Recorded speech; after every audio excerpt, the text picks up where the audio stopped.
Hi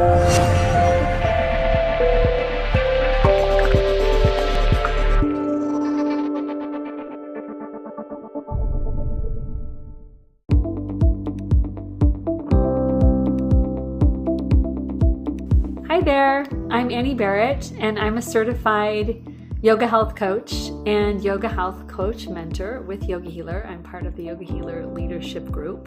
And in this video, I'm going to talk to you about what it is like to be a yoga health coach mentor and some tips for you if that is something that interests you.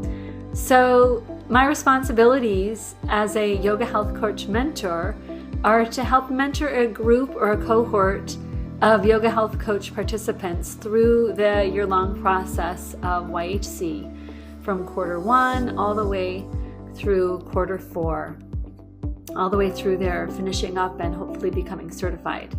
And as part of this, I have the responsibility of leading them in monthly group coaching calls where we talk about what's happening in that particular month for them, the responsibilities and skills that they're learning in YHC, and answer questions that they have. In addition to that, I also do a monthly coaching gym where we do some laser coaching one-on-one for a specific participant on a specific issue or challenge that that person is having.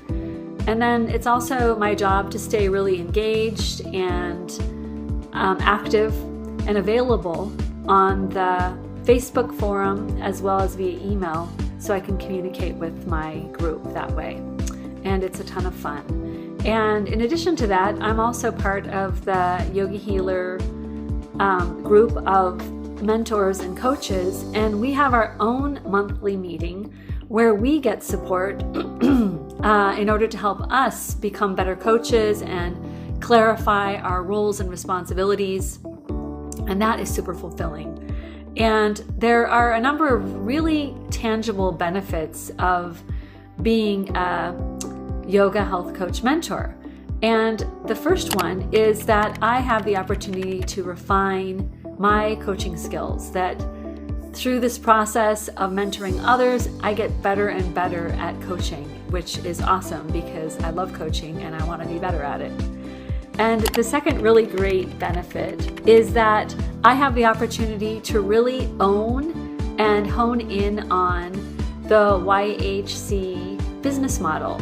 So if I'm going to mentor others and guide them through the process, then I really have to know each step along the way, each skill that must be gained, that must be learned through each quarter.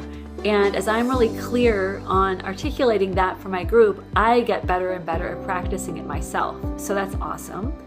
And then the third and the best, I think the best reason to be a YHC mentor is that I get to share in the transformation that happens for each individual that goes through YHC. I'm walking with them through that path, and I'm seeing their growth, and their growth inspires my growth. And really, for me, it comes back to the big why of why all of us engaged in this course in the first place, that the 10 habit curriculum and the YHC model are really a means of stepping into our full potential, into our Dharma, and that's really exciting for me. So if you are interested in becoming a YHC mentor, I have 3 tips for you. The first tip is that you really need to spend the time setting up the structures and systems that are going to support your evolution. And so Kate has been so generous at sharing these different structures and systems with us. And some of them will require you learning new tech or new ways of looking at things or new platforms for really leveraging your time and energy. It's really about you getting organized and leveraging your time and energy in probably different ways than you had been before you started this course. Certainly for me, it was a big learning curve of figuring out how I could start to do my day differently, not just the 10 habits, but how I could start to do my day differently in terms of productivity. So I would encourage you to really pay attention and really step in and early on get your project management tool going and look for the micro habits that you can adopt to become more effective And as we know, this pulsation between being effective, being efficient, and ease, efficiency and ease are two sides of the same coin. As you put these systems and structures into place, you'll become more efficient with what you do, and you'll have more ease around what you do. And that's really what we want. So that's my first tip, is to really get the structures and systems in place. In addition to that, listen for Kate's suggestions. She has incredible suggestions for books that will help you get the systems and structures in place. Books like The 12-Week Year are awesome. They will really help you up-level your time and energy. That's tip number 1. Tip number 2 is to really be proactive and engage with your learning. Be proactive, be on as many calls live as you can. If you can't be on the call live, get really active on the forum, engage in your learning, ask questions, get feedback.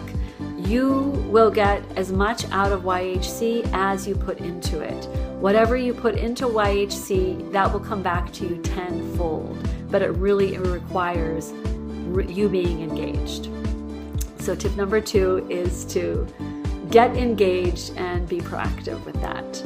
And my third tip for you is to actively build supportive relationships within YHC. So Kate's been saying from the beginning, we evolve faster in a group, and you will evolve even more quickly if you really take seriously what Kate suggests, that you get yourself an accountability partner and or an accountability group. And this is going to be a huge bonus for you if you decide to become a mentor, because having these more intimate relationships, these smaller, closer knit relationships within our bigger body of relationships within YHC give you the opportunity to really have a relationship with 1 or 2 people in which you're really holding each other's back. Like, I really feel that way about my accountability partners, that they've got my back and I have their back, and I can share with them my successes, my challenges, and I can share ideas. I can bounce ideas off of them, and this gives me and they do the same for me. And so within this structure, we have the opportunity to really deeply listen to one another and reflect back where we see the other person is, where we see this person can be growing even more, and where we see that she's really stepping into her full potential. And that is such a crucial coaching skill. If you want to be a good yoga health coach, then having this kind of supportive relationship is really going to help you. So that's my third tip. The 3 tips were: get your structures and systems in place. My second tip is to be really proactive and engage. And my third tip is to develop supportive relationships and accountability partner structures within YHC. And if you do this, you're going to grow so much. You are going to be well poised to be an awesome coach and a leader for your own community. And you're really going to have the skills that will allow you to step into being a leader within the Yoga Healer community. So I wish you lots of luck, and I send you lots of support. Thanks so much. Namaste.